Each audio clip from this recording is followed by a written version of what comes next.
Welcome back, guys. I am here with Tom Campbell, the author of My Big Toe, a trilogy, which I can't get enough of. I've listened to it, I don't know how many times on Audible. I read it twice, and I can't wait to get my hands on Tom's Park, which is a new book coming out that helps us with our imagination as a tool to experience a larger consciousness. Tom, thank you so much for taking the time, sir. Yeah, you're quite welcome, Trey. Good to be here again. So I want to give like a little recap of what I've learned, maybe a Cliff Notes version of my interpretation of My Big Toe, and see what your thoughts are. So we live in a virtual reality. The computer and the player are not in this physical reality. The player is our individuated unit of consciousness, and the computer is the larger consciousness system. This reality was started by the larger consciousness system when it created a construct with rule sets. And then there was a simulation button that was hit. And when that was hit, basically those constructs turned into, evolved into what we are experiencing now as our evolution or physical reality because of those rule sets. The body and this avatar is the individuated units of consciousness's tool for growth and or being, which results in lowering of entropy and increase in love. That is a very short version of your trilogy, but what are your thoughts? Yeah, well, that was well said. For everybody who's who's read my stuff, that makes perfect sense. But to somebody who hasn't, it's probably terribly confusing. I guess my question going with that, right? So going back to the avatar player, right? The individuated unit of consciousness is the player.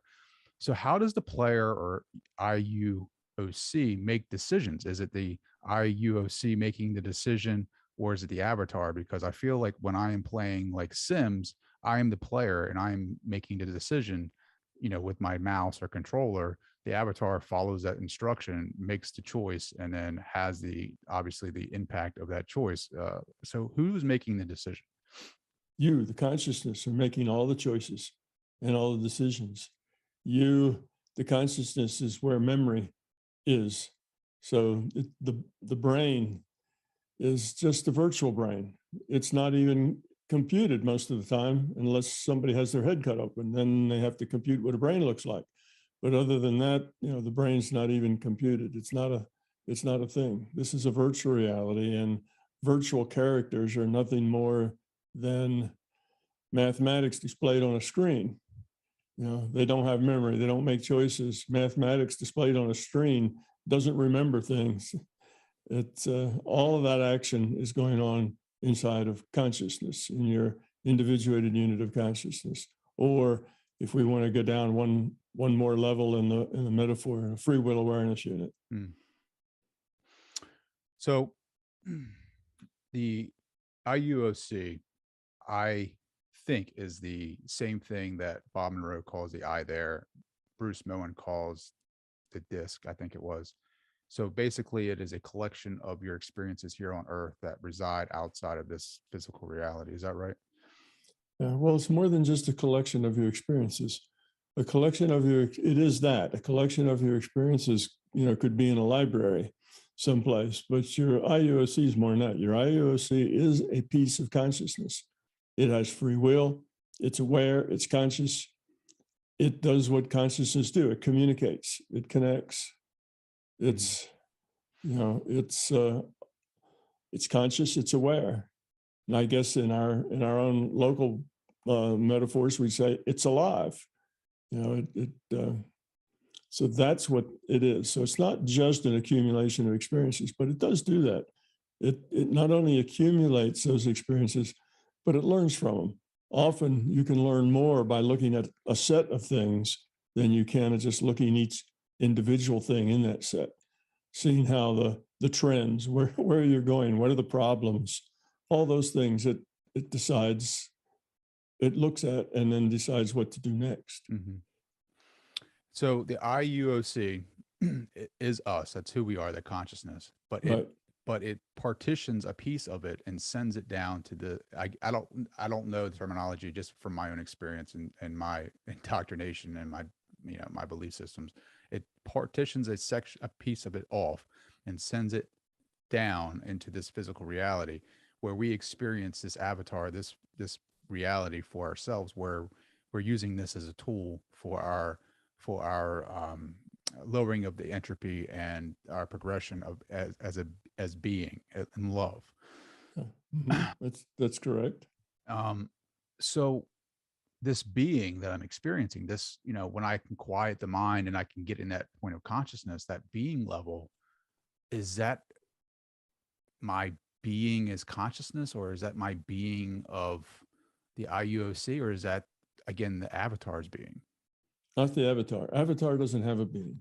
No. Avatar isn't conscious. Avatar is just mathematics displayed in a data stream. Now, in your games, that data stream comes to your computer and lights up, say, 1 million pixels on your screen, and then you interpret that data to be whatever that world is and all the things that are in it.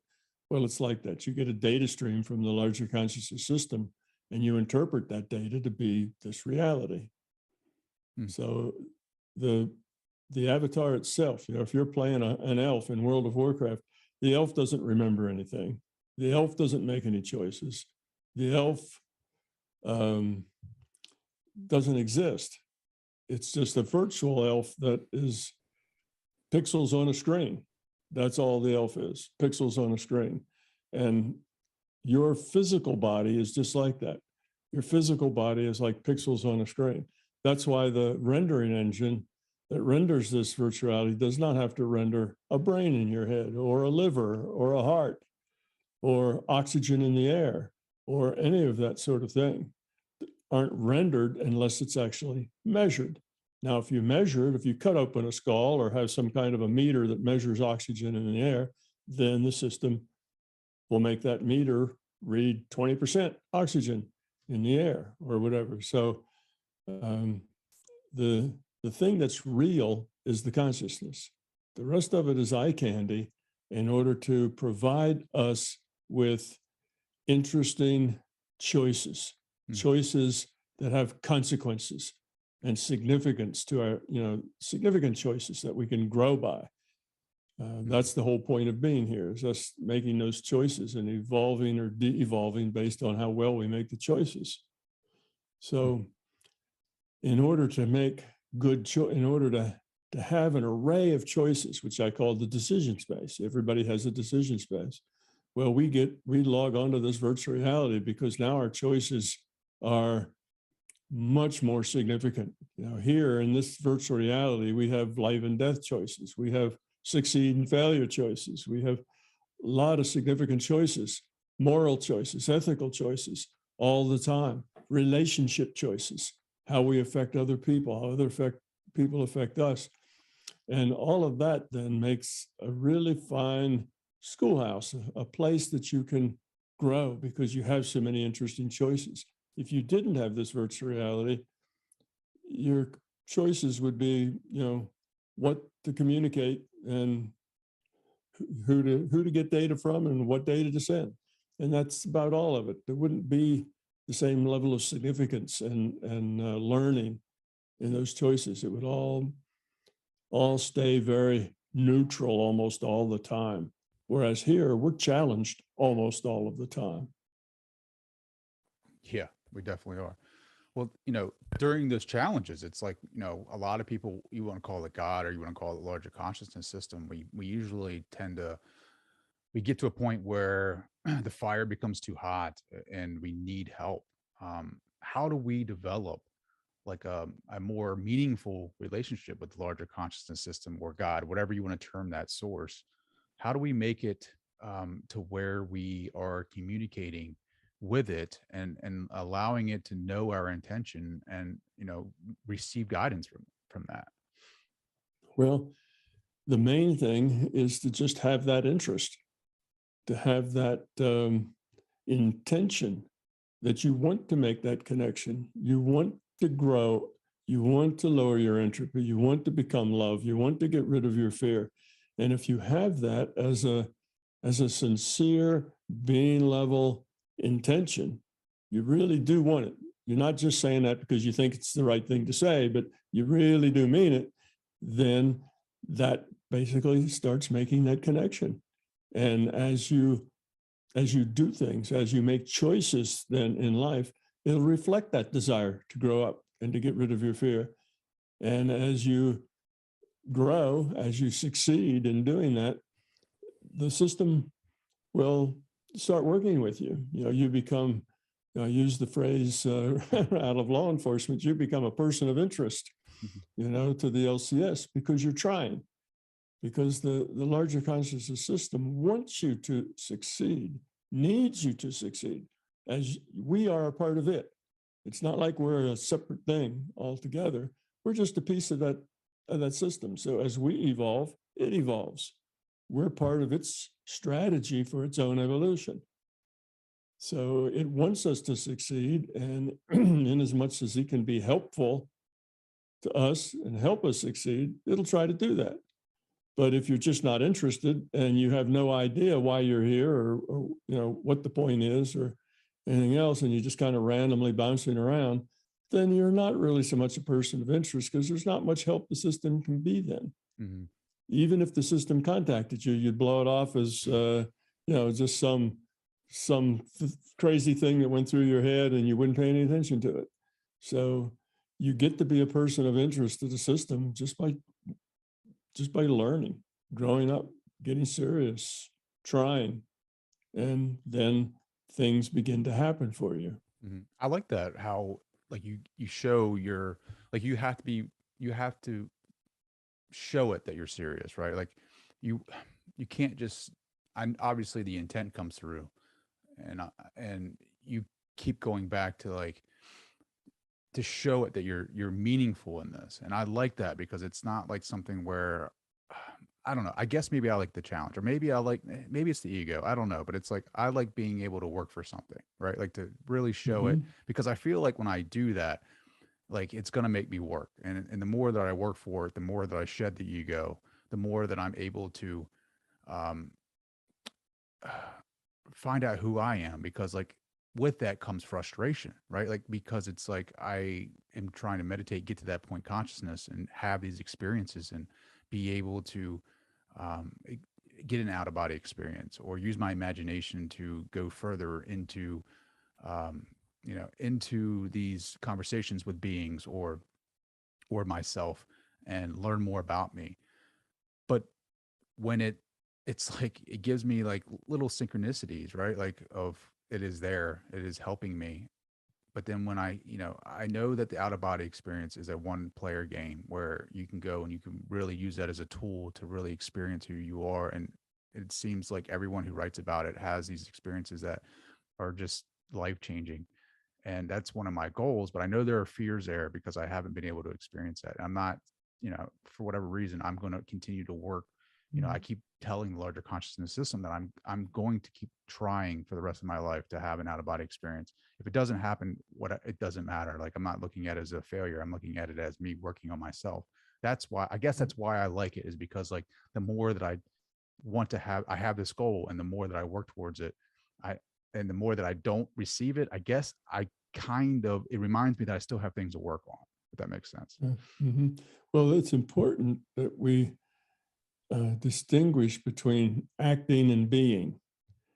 You see, if it was just a matter of intellectually processing information and intellectually going there and saying, okay, I'm going to be more loving, more caring, and I'm going to be kind. See, oh, that little lady there, she needs some help. Let me go help her. And I'm going to join some group of people that volunteer, and I'm going to help them. I'm doing the right thing. Well, if you do that all from your intellect, in other words, you're doing it because you think you should, it's not going to help you grow up much. That's not the point. If you're doing it because you really do want to help people, and that little old lady that needs the help really is important to you, not just so you can show what a good person you are, but she's important in herself, you see. So it's, if all we did was act the part or intellectualize the part, then everybody would be grown up. Everybody could grow up real quickly. You can't, that's not the point. That doesn't help. Well, it may help, but it doesn't take you very far. You have to be it. It has to be sincere. It has to be at the being level. That's the key. So it's not a matter of just saying, okay, I'd like to do this. Come help me. You know, that's you wanting to have an adventure. Mhm. But if it's like you said more, this is part of my path. This is part of my growing up.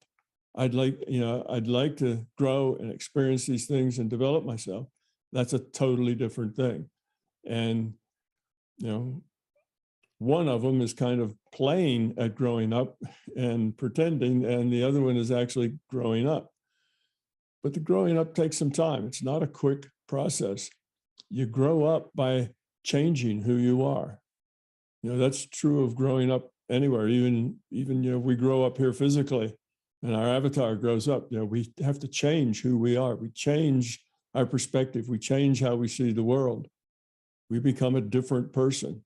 Mhm. We're not just that same, 8-year-old, except we're smarter. Mhm. We've changed. We don't see the world the way that 8-year-old saw the world. We are different in the way we deal with things. So you have to change yourself as you grow up. It's not just thinking about it. Otherwise, you could read a book and grow up. Just because you read the book and you say, oh, well, I understand this. All right, now I'm grown up. But reading the book doesn't change anything unless that book motivates you to change yourself. Mhm. Get rid of those fears. Get rid of that ego. Get rid of those beliefs. And then if you actually get rid of the fear, now you're a different person. And now you're growing up. And I would agree with your attitude there. Having a out of body is an interesting thing. It's a fun thing, and it can be educational. You can learn from it, and it's the practice of being able to do it. Practicing to be able to do it is a way of practicing opening your intuitive side and getting your intellectual side to just sit down and listen. And that's an important part of growing up, but it isn't necessary. It isn't necessary. And when you're ready, it'll happen. You just have to get ready. So it's not like, well, I got to get the perfect technique for going out of body. And if I just got the perfect technique, then I'd follow the prescription and I'd take all the steps and bingo, I'd be done. It doesn't work like that. It's not a technique. It's not something you do. It's something that you allow to happen. You let go of your sense data. You stop processing your sense data in the physical world, and you start opening yourself to consciousness, just whatever's there in consciousness, and then you learn to play with that until you can get around in consciousness. It takes a while. Mhm. But all of the paranormal things like out of body and remote viewing and seeing auras and going into the past and probable future databases and all that stuff all happens on the intuitive side. None of it happens on the intellectual side. You don't think your way into any of that. You have to be it. And it's not that there's something special you have to do. What you have to do is stop doing the things that prohibit it, that get in the way. So it's not a matter of going out and getting a better technique. It's just a matter of letting go of the stuff that's in the way. That takes time, because generally what's in the way are our beliefs, Mhm. our ego, and our fears. That's the stuff that's in the way. Yeah. So you have to let that go. So the first thing somebody should do is just work on those fears. Work on those fears, work on the beliefs, work on that ego. And as you get rid of that, the going out of body gets simpler and simpler and simpler, to where if you offload enough of it, going out of body isn't something you have to really prepare and lie down and get into a meditation state to do. You just do it. In tenths of a second, you can just be someplace else. And Well, you can be here at the same time. Well, is it the same thing as your imagination? Like, because I know you said that when you're using, you don't have to be, we have these beliefs about what out of body is, right? But can you experience the same phenomena in out of body as your imagination? Yes, it's similar. Let's put it this way. They're not the same. There's there's three different ways that you can get a data stream. Okay, back to the idea. This is a virtual reality. Our reality is generated by a data stream, just like it is for you if you're a player. Okay, now you could be playing The Sims and World of Warcraft both at the same time. You could have two computers and two monitors sitting on your desk, and you could have both of those games up, and you could switch from one to the other, go back and forth. All you'd have to do is shift your attention. You'd pay attention to your elf running through the woods, and then pay attention to your Sims guy getting a beer out of the refrigerator. You just, it's wherever you put your focus would be the game that you'd be paying attention to. Or you could kind of back off and pay half attention to both of them at the same time. Well, it's the same kind of thing, with our consciousness. So right now we're involved in this virtual reality, not World of Warcraft or Sims, but physical universe. We're here in this avatar called our physical body. And all you need to do is take your focus and put it elsewhere, get another data stream, like the data stream for World of Warcraft, data stream for Sims, get a different data stream. And now you are interpreting that data to be a different reality. It's a different place, different space, different rules, different beings, and it's just a different data stream. So 3 places you can get data streams from. 1, you can get some from yourself. You are consciousness. You can create information. That's what consciousness can do. That's an attribute of consciousness. So you can create information. The second is you can get it from some other IUOC because they're conscious too, and they can create information. And lastly, you can get it from the larger consciousness system. So if there's somebody out there thinking about you and sending you a message, well, you will get that message at some level, maybe not in your intellectual mind, but you'll get that at some level. So that's getting a data stream from some other IUOC. Now, if you get it from the larger conscious system, then you'd call that an out of body. It comes from the larger conscious system. That's just a different reality frame than this one. So now you've switched reality frames. And if you get into your imagination, it's a similar thing. Let's say you imagine something, some event, some circumstance, some conversation or meeting a person or doing something, and you're making that up. Well, you're creating that information. Now, if you get involved in that imaginative creating to the point that you stop making it up and it just happens on its own, which typically daydreams are like that. The daydream starts out. The first 2 or 3 minutes of the daydream, you're playing all sides. If it's a conversation, you're doing both sides of the conversation or whatever. You're making the whole thing up. But then as you get involved in it, a couple of things happen. One, the more deeply you get involved in that imagination, you start letting go of physical sense data. You stop being aware of what's around you. You stop being aware that you're sitting in a chair or that there's traffic in the street outside your home. You just don't process. It's still there. And if you thought about it, oh yeah, here's my chair. Yeah, I hear the traffic, but you stop processing it. Same thing you do when you read a good book. If you read a good book, you stop processing your sense data. And now you start processing all the data that's coming from that book.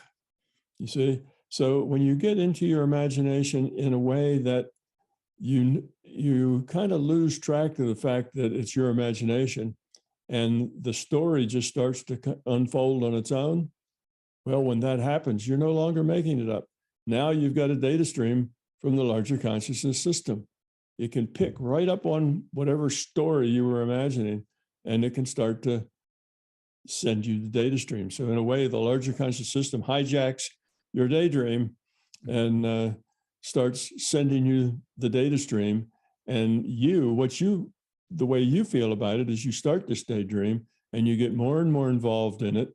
The daily stuff, your sense data starts to fall away. It's just you and the daydream. And pretty soon the daydream's taking on a life of its own. The character you're talking to says things that surprise you rather than just you, making up all the conversation. And it takes twists and turns that force you to make choices.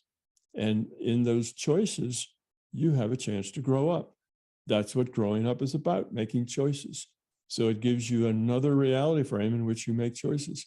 So a daydream can easily turn into an out of body, just at the point where you stop making up the daydream and it becomes a data stream from the LCS.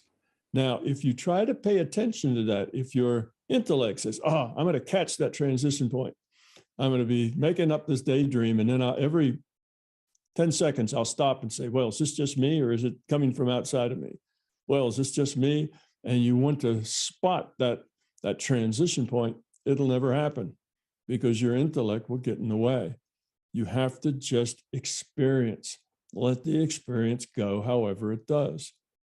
Don't try to, don't try to capture it. Don't try to keep testing whether I'm making this up or is it outside of me. Just let that go. Just experience. And if you do that, then what you're experiencing when you're no longer making it up is a data stream from the system. And that's what we call an out of body. You're no longer in this reality. You're in some other reality. And you no longer are processing data here. And that's all an out of body is. You're not here. You're somewhere else. And the data stream you get is not of your own creation. It's coming from elsewhere. I like that because using my imagination, it's hard at first because you have to use that mental muscle to create that environment or that experience. And sometimes it's hard to hold on to it because you get distracted with other things. Like something happens and you hear something and you're out of it. I'm assuming because I have never had an out of body, but when you make that transition, like your awareness is total. I feel like it's different just from like I've had like little pockets of success where I'm doing meditation and all of a sudden I'm seeing things that look holographic. Like I'll see, like I remember one time I woke up out of a dream and it was a guy chasing me and like I was waking up in the middle of the night. And as I'm waking up, coming back into this reality, he's like, looks like almost a ghostly figure, almost like floating away, flying somewhere else. And then I'm like, kind of like, that was so, it wasn't my imagination because my imagination, like, I feel like it's very hazy and it's not very 3D. This person looked very 3D to me. So I feel like there is a different type of awareness when you're out of body as opposed to your imagination. Well, mostly that difference has to do with just not being very practiced. You see, let's say you use your imagination and it's kind of touch and go because you have to work. Like you say, it's an effort. You kind of work to put all that stuff out there. Well, go back and do it again. Same story or similar story. Okay, do it again and do it again. And pretty soon after you've done it 10, 15, 20 times, you're so familiar with that storyline, you're so familiar with where that goes that you really stop thinking about it. You start to just do it out of habit, do it out of rote. And then now you're having this experience without thinking about it. Now, at that point, you'll find that your imagination is just as clear and focused as it would be, when you're here, because you're not really working to produce it. It's just coming. That's when you drift into the out of body from the imagination. It's that sort of thing. So like in Tom's Park, what the instructions are is don't expect success on the first time. This is something you have to go do and do again and do again. And as you keep doing these things and you get very used to them, you'll start to let go. Your intellect will get bored and will sit down someplace and take a nap. And then things really start to happen at that point.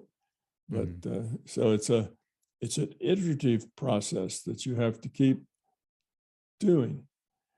And I tell people in the Tom's Park thing, I said, you don't have to meditate. You can use binaural beats if you want, but you don't have to. You don't have to relax. You don't have to do anything. Just sit down and start doing it. Start with your imagination, and just naturally, you'll end up letting go of your sense data because you'll be so focused on the daydream And then pretty soon after that, you'll let go of the daydream too. And you'll just get a data stream and it'll go off. But it may not happen your first time. It may happen your 20th time when your imagination story is so familiar that you stop with your intellect. Your intellect sits down. You don't need your intellect anymore. And then that's about you're 99% there when you get to that point that your intellect sits down and butts out, because then the system can come right in and give you a data stream and you're off. You're going on an out of body. So it's a transition that you'll never notice.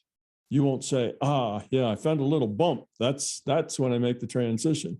You know, it won't be like that. But you'll notice it after a while. You'll say, oh, gee, for the last 10 minutes, I've been doing all this stuff and not thinking about it at all. Well, then you'll know I'm not in Kansas anymore. You know, I'm in a different reality now.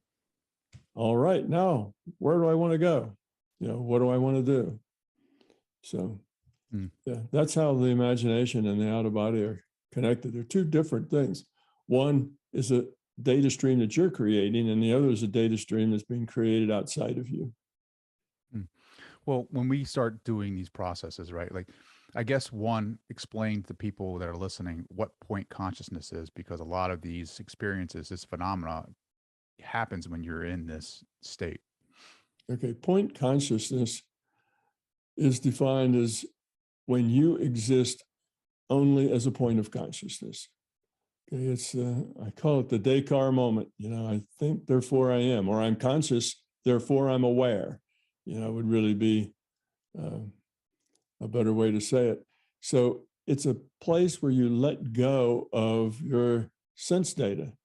You know, you have five senses. You know, you see, you hear, you smell, you taste, you feel, and you just let all that go to where you're not processing any of that data.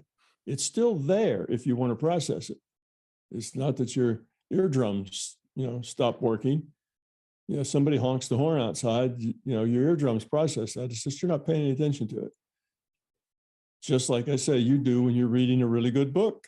You lose the world when you're reading a really good book and you don't know that people are walking around behind you, you know, that things are going on. And even if there's real quiet conversation, you don't notice it because you're so focused, you know, in that book.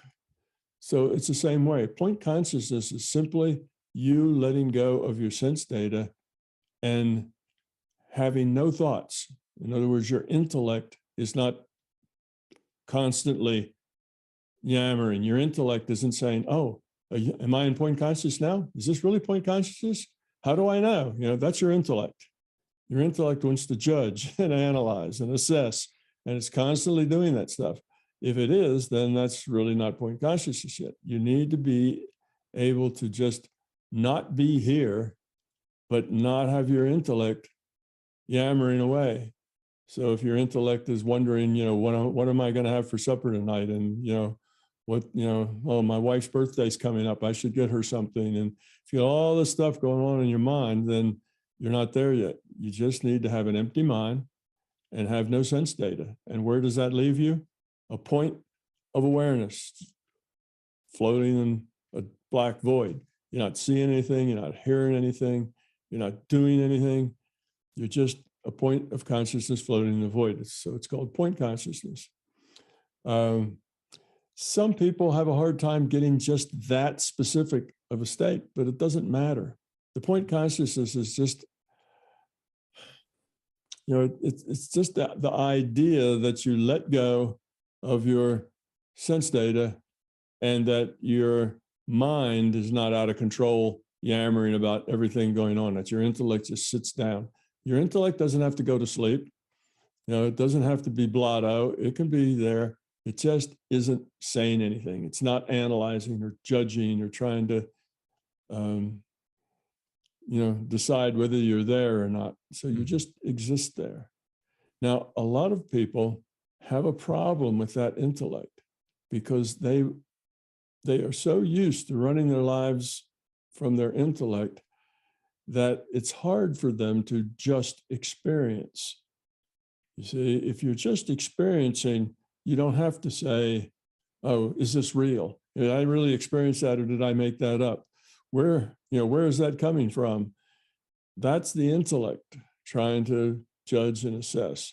If you just can have an experience and not wonder or care, where is it coming from? Why am I having that experience? Am I doing it right? Just have the experience. That is the way you need to start, because until you have done this for a while, many, many times, you can't make those judgments. You can't make that analysis. Am I doing it right? Is this the right thing? Is this really point consciousness? There's no way to tell until you've had a lot of experience. Is this really out of body? What's going on here? How can I tell? You can't. You're not going to be able to tell. So you have to just tell that intellect that stop judging it, stop assessing it, stop trying to figure it out, stop trying to do it. Just experience. Let the experience flow.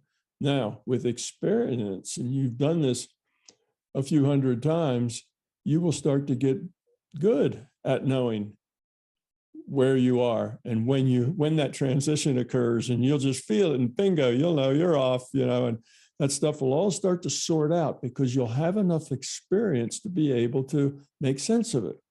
Mm-hmm. Where people make their big mistake is wanting to make sense of it and wanting to get it right the first time, but you don't have any experience. So you want to go talk to your dead Uncle Fred.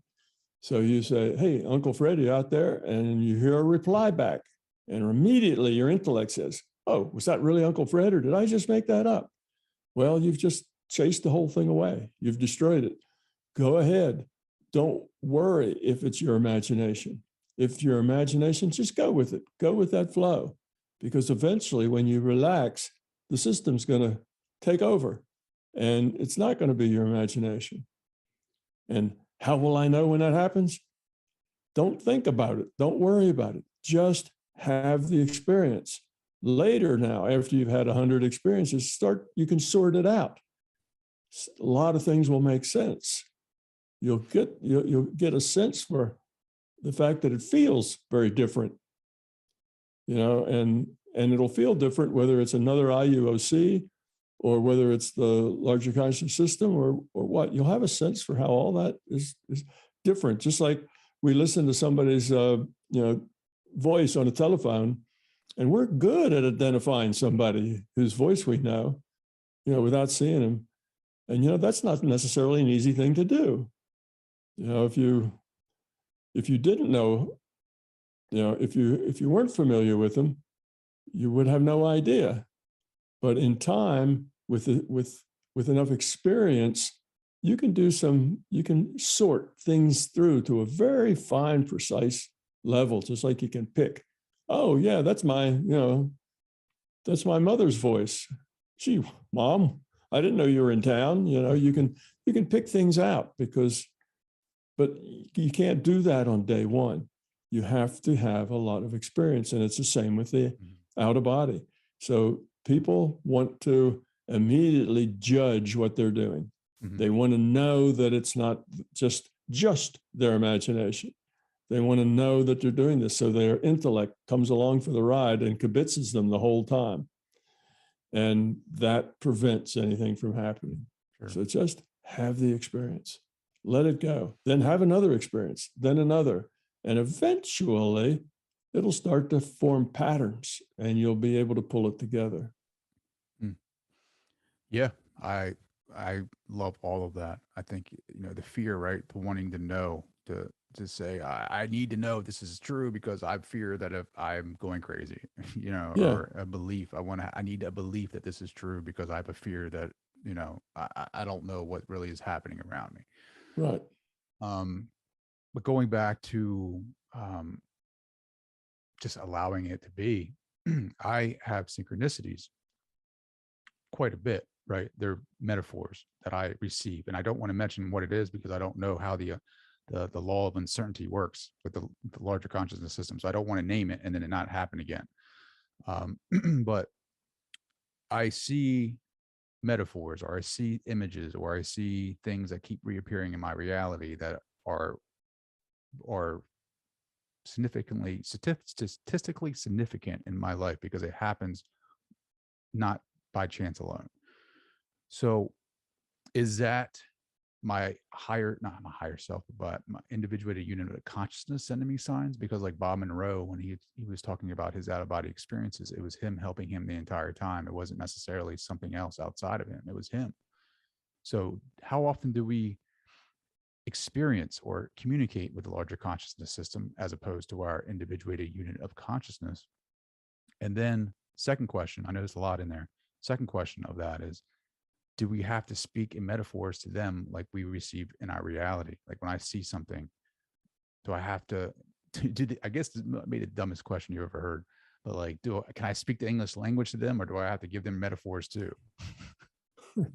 Well, typically you communicate kind of metaphorically. Metaphors work pretty well, but language is not a problem. You can think in any language, even your metaphors are in a language, right? Your metaphors in English or French or Spanish or something.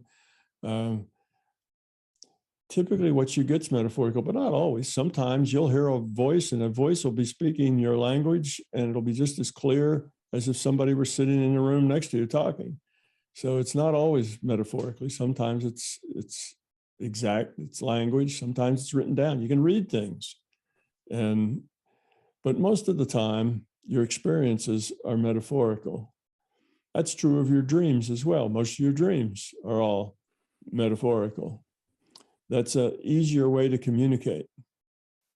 It's a much easier way to communicate. It's more efficient. It goes direct to the intuitive side, not to the intellectual side. The intellectual side wants all the data in line, wants all the little logical pieces all sitting in a nice, neat line. This one leads to this one, next to the next one. But your intuitive side doesn't work that way. Your intuitive side just whoomp, all at once, gets a whole paragraph, maybe even a whole book. It's just suddenly that this is the way it is, or this is going to happen, or this has happened, or whatever. And you just get these downloads. And because you get a lot of meaning all at one time, it tends to be wrapped up in metaphors. It's not like you get 400 pages of text. That would be a little hard to process. It'd take a long time. So you don't get 400 pages of text. You get just a download where you get an understanding, where you know things. And then you ask questions. Oh, well, that's interesting. But what about this? And ping, that. And what about the other thing? Ping, that. So you can ask the questions, you can lead it and flesh it out. So that's typically the way it works. It works in ideas and concepts rather than, written pages or even speech, but not always. I've read things. I've heard any number of things that were verbal as well as metaphorical. So the first question was, how much is you talking to your IUOC, you, the free will awareness unit, talking to your IUOC, and how much is you talking to the larger consciousness system? I would say for the most part, it's easier if we just say that you're talking to the larger consciousness system and let that go. Of course, we're all part of that larger consciousness system. So talking to anything, we're really talking to the larger consciousness system. One way of thinking of us being a part, if you're a computer type, and I use a lot of computer analogies a lot of computer metaphors in my model, just because they're contemporary, a lot of people understand them, and they just happen to work really well because consciousness is an information system. So information system metaphors just really fit nicely. So think in a computer what we call a virtual machine. What that is you have a computer can emulate a smaller computer inside of itself. Now, I remember many years ago, the Macs would have a PC emulator in them, so that if you had a Mac, you could run PC software, because at that time, Mac had a pretty small percentage of the software. So Mac people wanted to run that PC software, so they actually emulated a PC inside the Mac. So it just means that the Mac was configured so that it looked like and accepted all the inputs of a PC, and it would output the things a PC would output. So that means it's emulated the PC inside the Mac. Well, we are just a small chunk of consciousness that's very much like the larger conscious system, except a lot smaller. We have free will, we have memory, we have experiences. We've been through this this virtual reality entropy reduction trainer a lot of times, and all those experiences are there for us to learn from. So we have all of this, but we're just a virtual machine inside the larger conscious system, just a piece. Now here we are, this IUOC, individuated unit of consciousness, just a virtual machine inside the bigger machine, and we do the same thing. We create a little subset of ourselves, and that's then the free will awareness unit. It's like we create a little virtual machine of ourselves, and that's the one we plug into the avatar, because that stays plugged into the avatar all the time. It doesn't have the bigger perspective of the IUOC. It has only the perspective of the avatar. And that free will awareness unit doesn't have any memory. All it has is quality. It comes in with the quality, with the quality of consciousness, how much it has evolved up to that point, and it takes that with it. But it doesn't take any specific memory for the most part. So the first time that baby cries and hears its parents talking, then that's its first memory. So it's easy for that free will awareness unit to think it is the avatar, because all the experience that it knows that it ever had was as that avatar. So it identifies as the avatar, as to our conscious, our free will awareness identifies as its body, but it's not. It's a subset of a piece of consciousness that's a subset of another piece of consciousness. So it's the subset of the IUOC, and the IUOC is a subset of the system. So that's kind of the way it works, but all of it is really the system. So when we say, well, are we talking to the IUOC or the system? We're really talking to the system fundamentally, no matter what we're talking to, because the IUOC is a piece of the system. So it's just, I just find it easier to just think of it as you're talking to the system most of the time. And that IUOC is just there as a collector of experience. It collects all the experiences that you have as you go through this entropy reduction trainer called the physical universe. So when our experience packet here ends and we switch data streams, however we're held here in this avatar, by whatever restraint that loosens and it disappears, and now we are free of this avatar, do we become that IUOC, or where do we go from there? Yeah, we start to as soon as we die here, that partition that we have between the IUOC and the free will awareness unit, that partition starts to dissolve. So the body dies, the free will awareness unit that was making choices for that body starts to integrate back into its IUOC. It just disappears. Then when it's ready for a new incarnation, a new partition is put down and a new free will awareness unit is created, and that goes and interacts, makes choices for another avatar. So that's the way that works. Yes, it just disappears. So at first, when you die, for the first few instants, you're very much aware of the life you've just been in and what happened to end it. If you've been sick or you've just been run over by a truck, or, something dramatic happened or not. You're aware of all of that, but that begins to fade like a dream. It's not something that stays clear for very long. The more you let it go and stop thinking about it, the quicker it fades.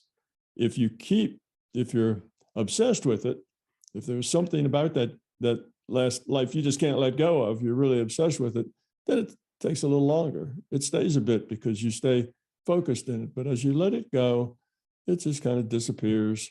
And pretty soon you don't think about it at all. It's just gone, just like dreams are like that. You know, you have a dream, and as instant you wake up, it's perfectly clear. And 2 minutes later, not so clear. 5 minutes later, it's getting kind of fuzzy. You know, 3 or 4 hours later, you only got the highlights. And, you know, a day later, you kind of remember you had the dream, but you don't really remember much about it. You know, that's sort of the way dreams work. Well, that's the same way that this works. So when you die, you kind of lose your connection with this reality reasonably quickly. It just fades like a dream and goes away. And then you start thinking about, well, what do I want to do next?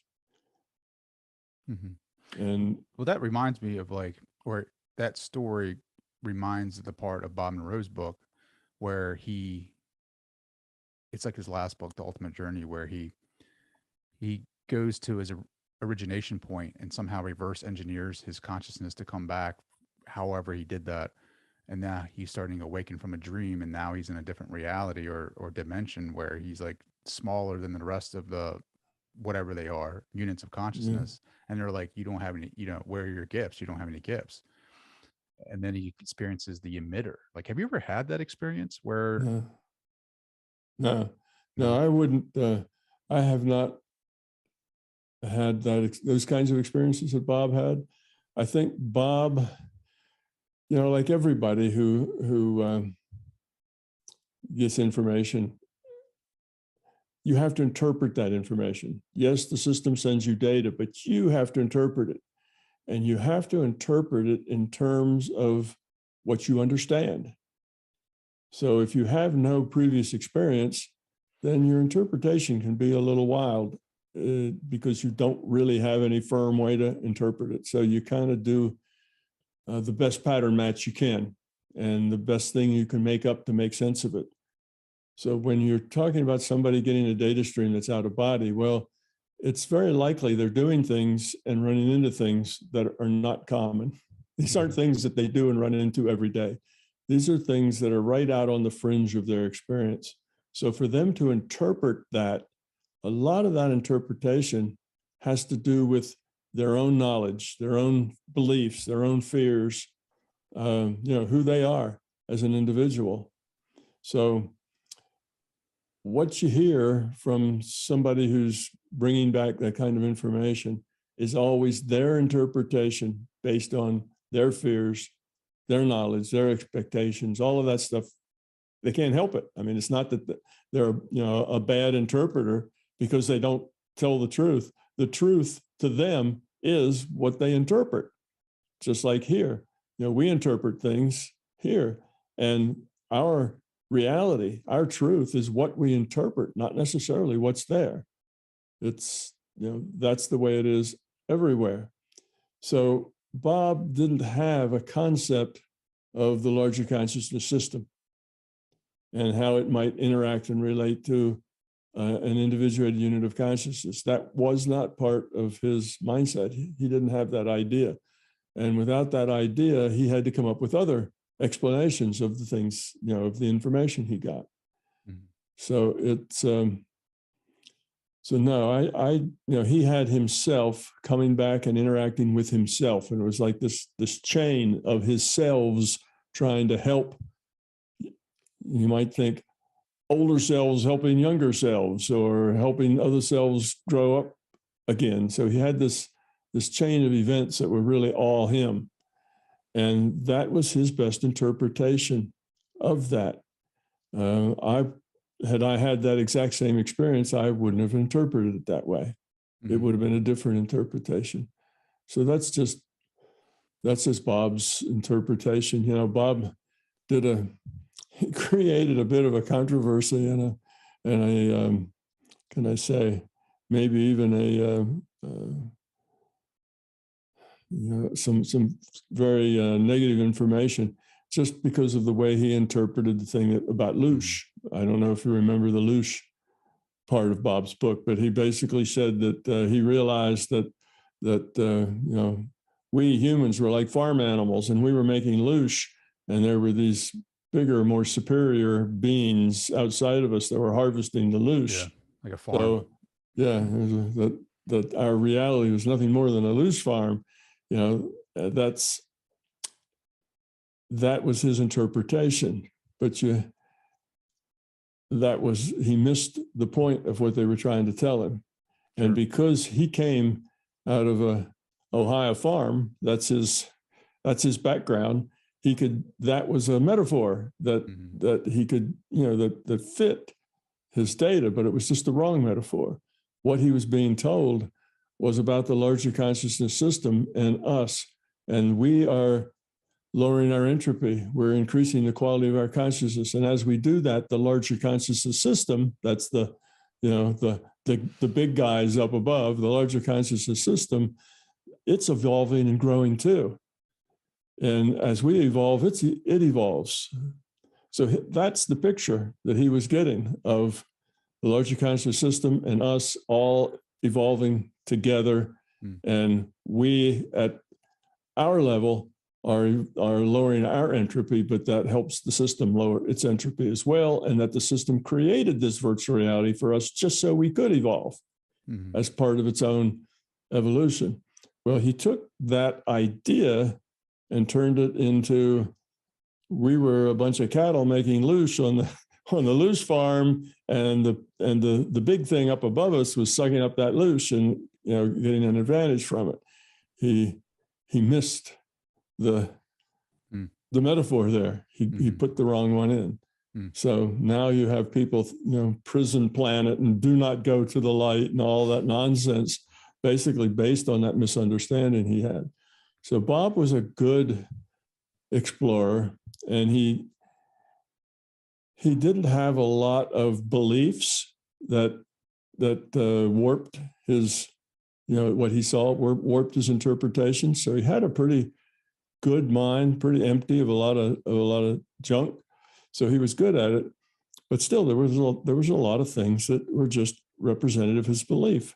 Like he stuck his hand in a hole, right? And he got snagged with a hook. Well, that's fear. That was his fear of the unknown. He got stuck behind a wall. He was out of body, and then he came to this wall and he couldn't get over it, couldn't get around it, couldn't get under it. Oh no, that was his fear of not being able to get back to his body. So these things were just his fears. When you're in that out of body state, what is in your mind, including your fears, manifest very easily and very quickly. Anything you think about, any fear that comes up to you, poof, you manifest it. So he was thinking about, the fear of the unknown, the fear of not coming back, and those kinds of things. And as soon as he had that fear, there it was, right in front of him, and he had to deal with it. Well, of course, the hook really didn't hurt him, and of course, he did get back, and it all works out because none of that's real. It was just manifestation of his own fears, and the system was letting him explore those fears. That's how you get rid of them. You explore those. So no, I don't have all the same explanations that Bob has, because I don't interpret things the same way that Bob does. Just like, here's a big difference that Bob made the change. The people before him, it was like Sylvan and Muldoon and Fox and a couple of others back in the 1800s, back when theosophy was a big deal. They were studying out of body, and there was several books written about those studies of out of body. And everybody then who went out of body had a silver cord attached to the middle of their back that went into their body that was still lying in the bed.